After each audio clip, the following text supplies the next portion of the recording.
प्रिय विद्यार्थियों, आज हम बीए प्रथम वर्ष पेपर सेकंड में व्यष्टि अर्थशास्त्र के अंतर्गत यूनिट सेकंड में हम मांग की अवधारणा के बारे में अध्ययन करेंगे।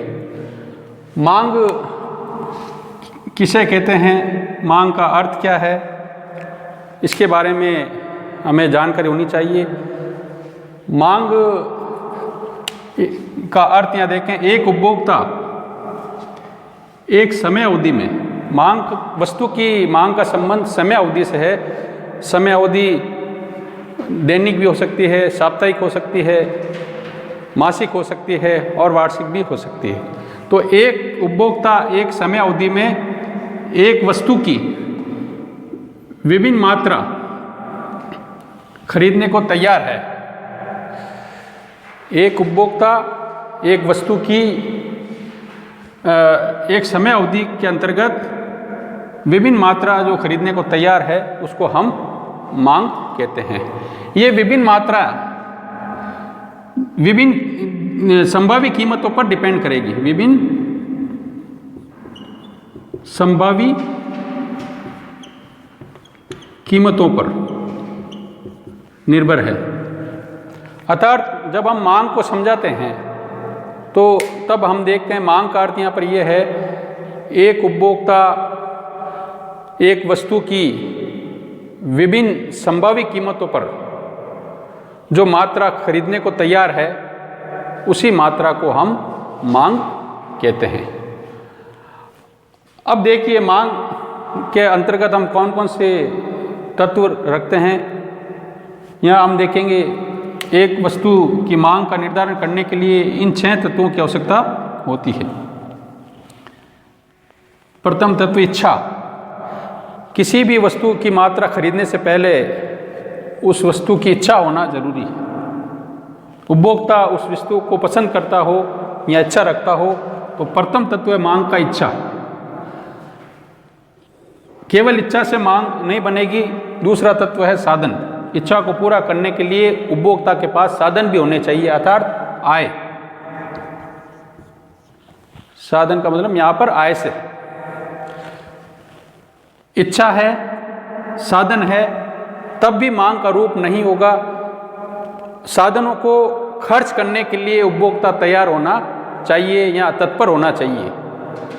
अगर इच्छा है, साधन है, लेकिन उन साधनों को खर्च करने के लिए प्रिपेयर नहीं है, कंज्यूमर खर्च नहीं करना चाहता है, तो ये 2 तत्व होने के बावजूद हम उसको मांग नहीं कहेंगे। तो तीसरा तत्व भी इसके साथ जुड़ा है, वस्तु को साधन को व्यय करने की तत्परता, यानी इनकम को खर्च करने की तत्परता या तैयार होना जरूरी है उपभोक्ता।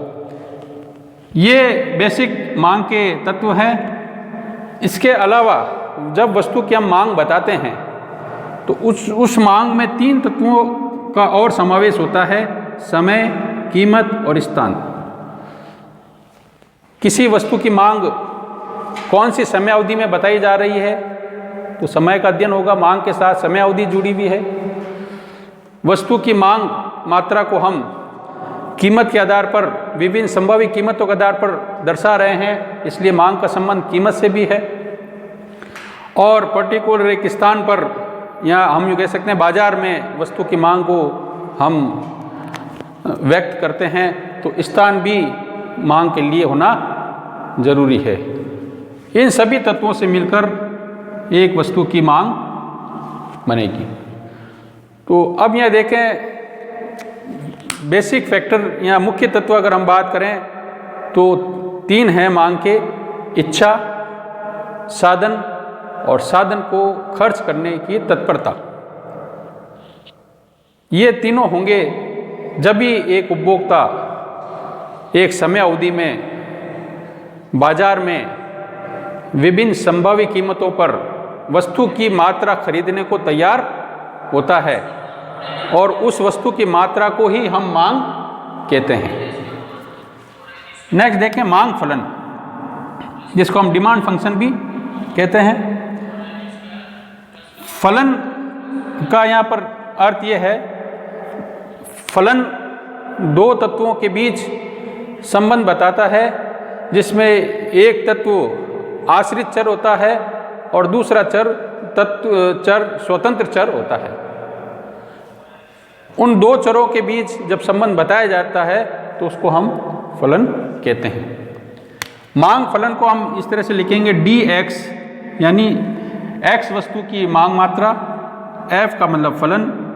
तो x वस्तु की मांग मात्रा मुख्य रूप से कीमत पर निर्भर करती है, क्योंकि बाजार का नियम है, हम बाजार में वस्तु की मांग को कीमत के साथ जोड़ते हैं।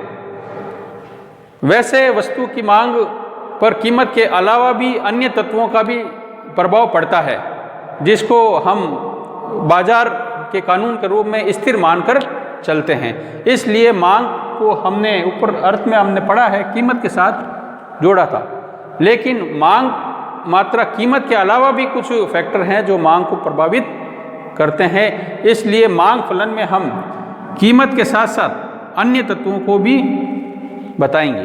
तो देखिए, इसमें x वस्तु की मांग, f फलन, px का मतलब यहाँ पर है x वस्तु की कीमत, x वस्तु की कीमत पर मांग निर्भर करती है।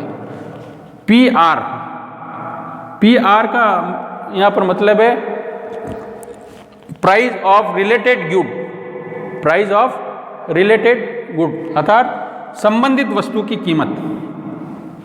एक वस्तु के अल्टरनेट वस्तुएं की कीमत पर भी मांग, डिमांड, यहाँ कह सकते हैं उसकी मांग मात्रा प्रभावित होती है।